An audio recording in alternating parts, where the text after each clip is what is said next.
Hello, আসসালামু আলাইকুম। দেখেন একটা লোন নিয়ে আসছি আমি। লোনটা হলো এইটা, আমি অনেকগুলো কালার দেখাইছি আপনাদেরকে। হলুদ, তারপরে কাঠালি কালার, গোলাপি কালার, এটা টিয়া কালার, অনেকগুলো কালার, এটা আবার জাম কালার। সেই জন্য আমি আবার নিয়ে আসলাম। দেখেন, যদি ভালো লাগে আপনারা ইনবক্সে যোগাযোগ করেন। আমাদের কাছে এই জামাগুলো আছে। এই জামাগুলো অনেক সুন্দর, জমজম লোন, পরেও খুব আরাম পাবেন। এই দেখেন, আমি জামাটা টেনে সমান করে কেটে আবার এই দেখেন জামাটা কাটতেছি। 42 ইঞ্চি লম্বা জামাটা, এই যে 44, 38, 44, আর জামার লম্বা হয়েছে 42, গিয়ার হয়েছে 27 ইঞ্চি। এই দেখেন আমার জামাটা কাটা শেষ হয়ে গেছে গা। এই যে আমি সামনে গোল গলা দিচ্ছি আমি। দেখেন সামনে গোল করে কাটলাম, এই গলা হয়ে গেছে। এই যে জামা কাটা শেষ।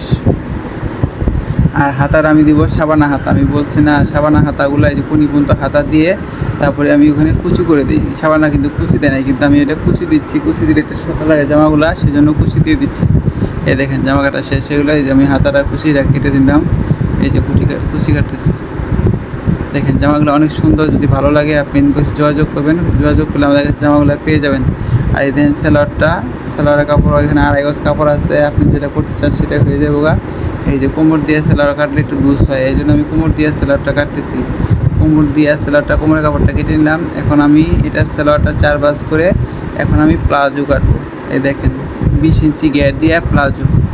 এই দেখেন এখানে 20 ইঞ্চি গিয়ার নিচ্ছি, নিয়ে এই যে 20 ইঞ্চি গিয়ার নিয়ে এটা আমি কোমরের কাপড়টা কেটে তারপর 20 ইঞ্চি গিয়ার নিয়ে এই যে হাই কাটলাম, কেটে এটা হয়ে গেছে। আসলে